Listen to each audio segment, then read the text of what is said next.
Hello and welcome to Car Dealer Live. My name is James Batchelor and thank you very much for joining us for these live broadcasts on the Car Dealer YouTube channel.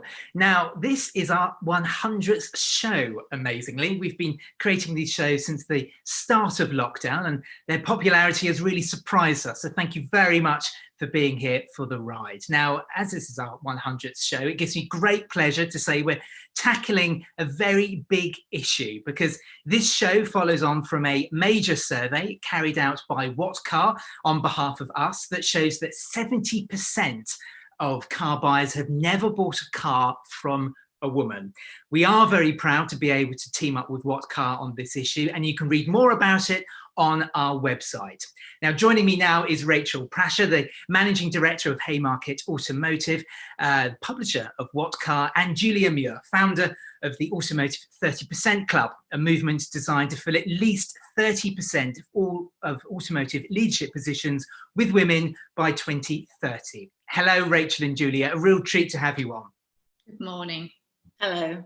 Just about. Good afternoon. Good afternoon, even. Yeah. Been a long day already. Yes. Thanks so much for coming on. I think we're going to be discussing some really big things here. Rachael, could I just turn to you first, please? And can you just briefly explain what this survey is all about, what we've tried to achieve in this, and really, are you shocked by the findings? I think it's, from our perspective from What Car, and obviously we work with you at Car Dealer on this, it's always good to gauge consumer sentiment around car buying. We're continually polling, not just on this subject, but on all subjects. You'll know that during lockdown, the first part of lockdown, we were polling continually appetites around car buying and timeframes and so on. So it's quite natural for us to ask our audience these sorts of questions. But we were just really keen to understand what the perception was, and that's an important word in there because I think that some of the results really focus in on perception, and we need to be clear what the reality is as well. But we were keen to understand what the kind of perception and sentiment was in the market, particularly from our female audience. This was a well-answered survey, as they always tend to be, although it was predominantly answered by men. 75% of respondents were male, which, in turn, I think speaks to an imbalance in our own audience as well. So I'm not going to sit here in a super lofty position saying we've absolutely nailed it as well, because I don't think that we have. I think there's lots of things that we can also do as an organisation. To the second part of that question, did it surprise me? Not really. I think if you asked anybody over a drink what they thought the perception might be from female car buyers about the industry, it would probably fall along similar lines. Yeah. Julia, I mean, how do you think it's a very difficult question to answer, but how do you think we found ourselves in this situation where there's such a gender imbalance? Is it purely the fact that the motor trade is still old-fashioned and it conforms to an old-fashioned set of parameters and expectations? I would say not necessarily. We also did a survey some time ago with our Automotive 30% Club members, of which one of them is Haymarket, I'm pleased to say. Amongst our retailer members, we found that only 12% of sales executives are female and only 6% of sales managers are female. So that obviously reinforces the information that the Haymarket or the recent survey has just found. But there are a multitude of reasons as to why that is. And I suppose we ought to also ask the question is, does it matter? And does it actually matter that so few women work in sales? And our opinion and the research that we've done would show that, yes, it does matter. It matters because what we know is that teams where there are a better gender balance are actually more productive and more effective. And the more you can get a team that is diverse and from different backgrounds, different perspectives, the more it reflects the customer base. And so having a team of all men, potentially all white, doesn't necessarily give your team the best ability to know its customer base and to be able to serve it as intuitively as perhaps a team that was more diverse would give. Now, the question about is it because we are old-fashioned? I'm sure that a lot of our retailers would push back on that as a suggestion, because there's lots of innovation taking place in the sector at the moment. And I think the way we should frame this is it's come at a brilliant time, this information, because now is the time to start to make changes and to really take advantage of the new ways of working and the new ways of selling online, and also the different approaches that are taking place in the showroom to make it a much better customer experience for both women and men. Yeah. And Rachel, that's an important point, really, isn't it? It's about making it comfortable regardless of what gender you are, because we've all heard the stories where there are big manufacturer OEM showrooms which they look very impressive, but they are a little bit off-putting, or it can be off-putting to a lot of people, can't they? So it doesn't come down to whether you're a man or a woman. It's sometimes the retail environment isn't comfortable.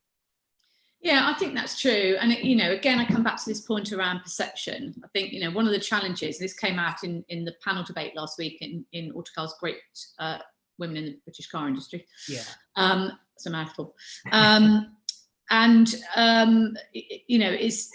this idea around perception of the car industry, and perhaps some of the work that needs to go into rebranding or addressing some of those concerns, because I do think this potentially cuts across gender.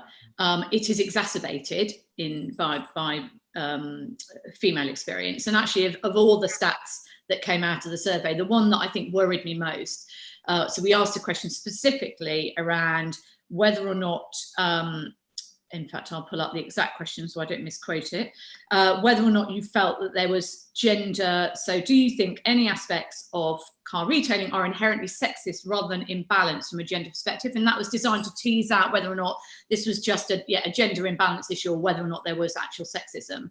29% of women felt that there was an inherent sexism. Now, whether or not that's fair, we could debate endlessly. But if that's people's perception, then that's the challenge that the industry has to face into, I think. Yeah. And I think there possibly is a perception issue, isn't there, Julia? Because I think if you ask lots of people what the type of experience they will expect when they go into a car showroom, it may well be they walk in and there's a female on the reception desk who then takes the customer to the coffee machine, and then they're dealt with a man. Now, we know that is not true at all, but for a lot of people, that's their idea they conjure up when they go into a car showroom, isn't it? Yes, and it's very much the first impression really counts. So when somebody goes into a retailing environment, they've got previous experiences that they will build upon, and women going into retail environments would not be used to it being predominantly male. Other retail environments are usually either balanced or predominantly female. And what we have, the situation you just described, is quite often, and it is the case in many showrooms, that the only female that they see within the first few minutes of arriving is somebody that serves them coffee. But the men are the ones that are then introduced as to be the people that are going to do the proper business. Very different in the after sales. I'm very pleased to say that we're almost at gender balance in service advisors. So somebody entering a dealership to go to have that kind of customer service gets a different experience. But the impression we're giving right away in sales is that the women serve tea and the men do the deals. And so that isn't that's not something that people would experience in other situations. I think that there is lots of opportunity to overcome some of the challenges that we have. For example, some time ago, there was a survey done by a company called Different Spin Good Rebels that in conjunction with NetMums found that almost of almost 43,000 women interviewed, only 13%, sorry, would dare to walk into a car dealership unaccompanied. And we have to start to unpick, why is that? What is it about those hours that they spend in a car showroom that makes women feel so vulnerable, that they would need a man to accompany them in there? And it's not necessarily anything to do with the poor, nice salesperson that's there to try and help them buy a car. It's years of programming where we raise young girls to say, don't go into a place where there's lots of men on your own. Don't be left alone with a strange man. Don't get in a car with a strange man. And yet here we are with test drives and etc., where we're expecting women to do that. So the way to challenge this is not only about educating or reminding male sales executives the importance of seeing the woman as the customer, not the partner as the customer, making sure that they're very careful with the language and not to come across as patronizing or anything like that.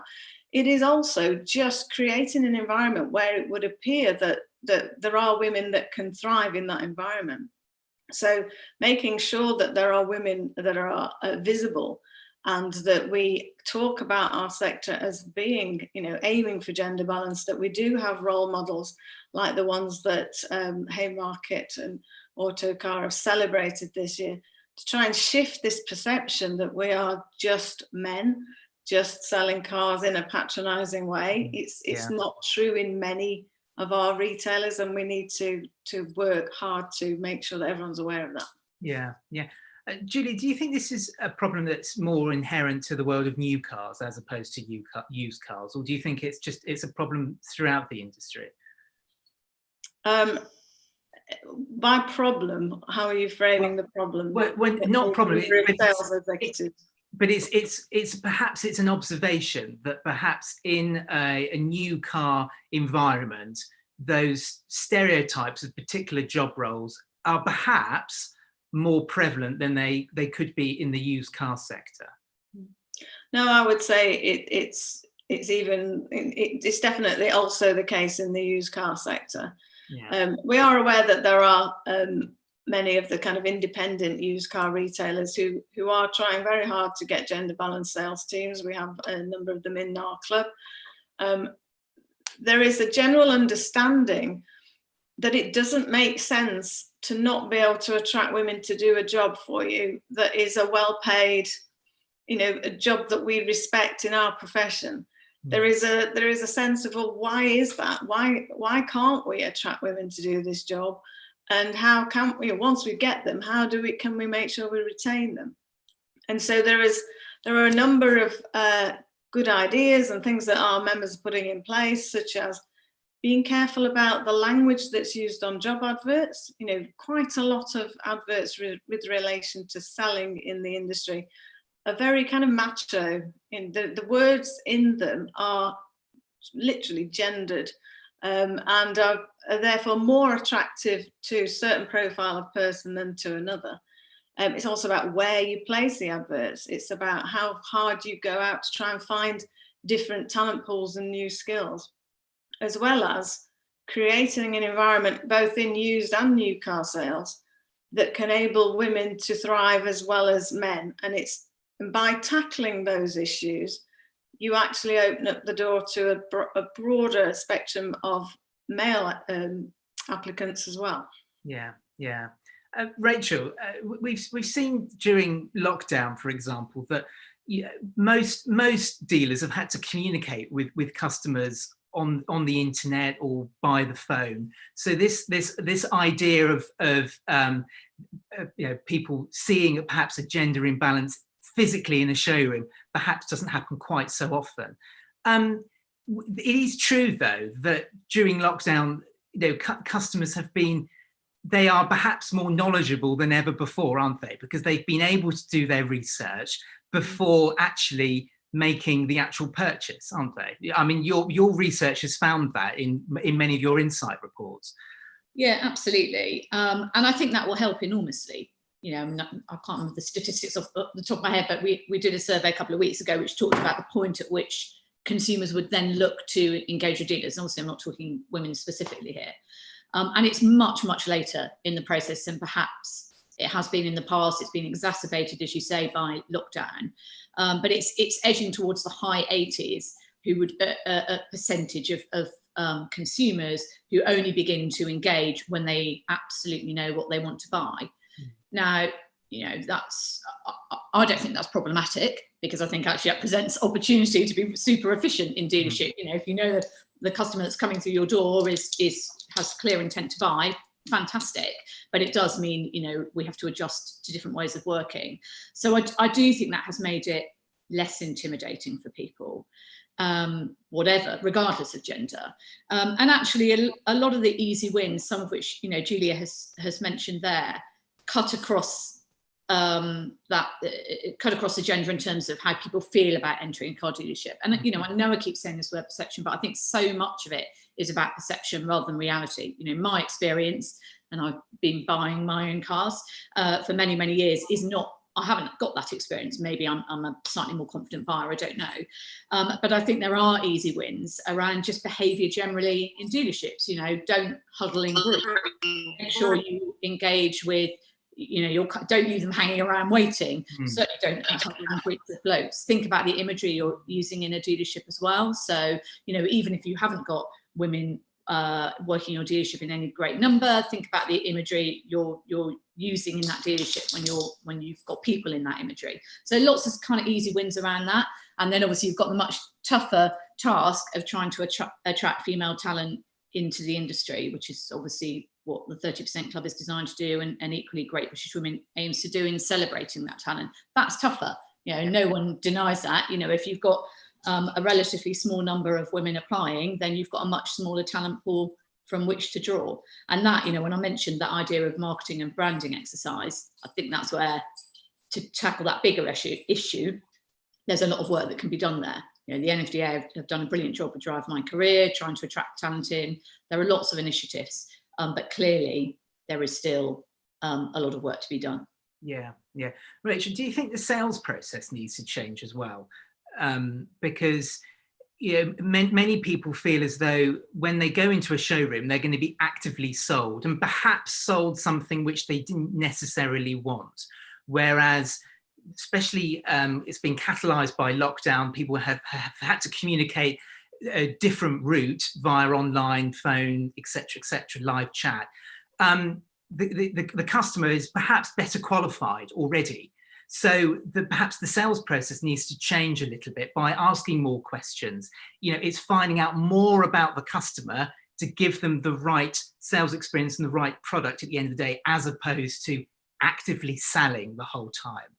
Yeah, I would agree. But again, when I think of a lot of those particular big franchise groups, they've done a massive amount of work on this in the last few years. I mean, one that springs immediately to mind, Arnold Clark, where they've brought in product geniuses. I know they're not alone in that, but these are individuals who are not commissioned. They're not there to do the deal. Ultimately, they are there, a bit like, an Apple Store experience, I guess, is a reasonable parallel, to provide, as you say, information about that product. Yeah. And I know they've worked very hard and had a lot of success in attracting a lot more female candidates to those roles. Like I said, they're not alone, but they're one of the examples that springs to mind. I think that does make a difference. And as you say, if a lot of that research is being done online already and people are better qualified, or they've had those conversations online, fundamentally, you're coming into the dealership to have a brilliant experience. And some of those retail environments are incredible now. I think of the one that's just opened down the road from me, this Sytner Jaguar Land Rover dealership on the 816. I mean, it is incredible. It's like the most beautiful retail environment you can imagine. Yeah. And as a woman buying, it's a wonderful environment to be in. So the fact that people are coming in better qualified, they're really looking for a great final experience. They're ready to buy. They need to be provided with the right information to complete that purchase. Yeah, maybe there is a very different way of rewarding sales staff that may not be commission based ultimately. Yeah. Julia, now, as in your role as the founder of the Automotive 30% Club, I mean, as a reminder to viewers perhaps just joining in now, it's a movement designed to fill at least 30% of automotive leadership positions with women. I mean, nobody would disagree. That's a tough challenge. How are things progressing? Have we reached a turning point yet, or is there still a lot of work to be done? There's a lot of work being done, has been done, but still a lot more to be done is the answer there. Our membership is growing year on year. We now have 42 members. We have a number of the large retailer groups, including Marshalls, Inchcape, Vertu, Jardine, Trustford. And we are helping them work to a strategy that enables them to, as you say, fill leadership roles by 2030, to have 30% of them to be filled by women. And those are roles that they identify, so it's what's important for their business. So if they identify that a sales manager is a critical leadership role, then those are the roles that they will be focused on trying to increase the female representation in. The reason for it is a pure business reason, and that is that we know that gender balanced businesses make more money. We know that gender balanced businesses of diverse people make even more money. And so people that are still have an employee profile that is very cookie cutter, exactly the same, is missing out on these potential extra profits that could be theirs. The reason being, why is it that companies like that are more successful, is just that the complementary contribution of men and women and people of different backgrounds and different ethnicities make. So it's the combination of those talents that creates more than the sum of the parts. And inclusive leaders understand this. They are breaking away from the pack, if you like, in terms of growth and revenues, and by making sure that they are picking teams that work well together. And you can't have a team that reflects the customer base that doesn't have women in it. And that's the bottom line, really. And because we need more women in decision-making positions to enable them, the companies, to tap into these extra profits, we have to start somewhere. So we have to actually have more female sales executives, more female sales managers, to create a talent pool for future, even more senior executives to be chosen from. I feel I have to say this because I have to say every single time I'm questioned about the 30% Club is, we do not believe in positive discrimination. It is not a quota. It is simply a way of measuring the health and success of your business, is to have this as a really important KPI that says, if I can't achieve at least 30% of my key roles to be filled by women, why is that? What's wrong with the environment that means that women can't thrive in it? And we do know, anecdotally, but also research shows that a lot of women are subject to sexual harassment in the workplace. We've recently done a survey where the respondents said in the automotive sector that 60% of them had suffered sexual harassment in their place of work, and 22% had ended up leaving the job because of it. And this is something it happens in pockets, and it's certainly not everyone that's doing it, but it has to be removed. We can't tolerate that there are people in the sector that are doing this to other people. And as you know, some of our members, like Robert Forrester of Vertu, has introduced a zero tolerance policy to make it very clear that it's just not acceptable. And I know that a lot of our leaders tell us they're shocked that they would think this would have to be made clear in the 21st century. But you have to make it something that there can be no question over what's the difference between a bit of playfulness you know, a bit of sense of humour that people like Rachel and I are, you know, we know how to be playful. And the difference when somebody's dignity is damaged, or, you know, they're shown inappropriate images on phones and things like that.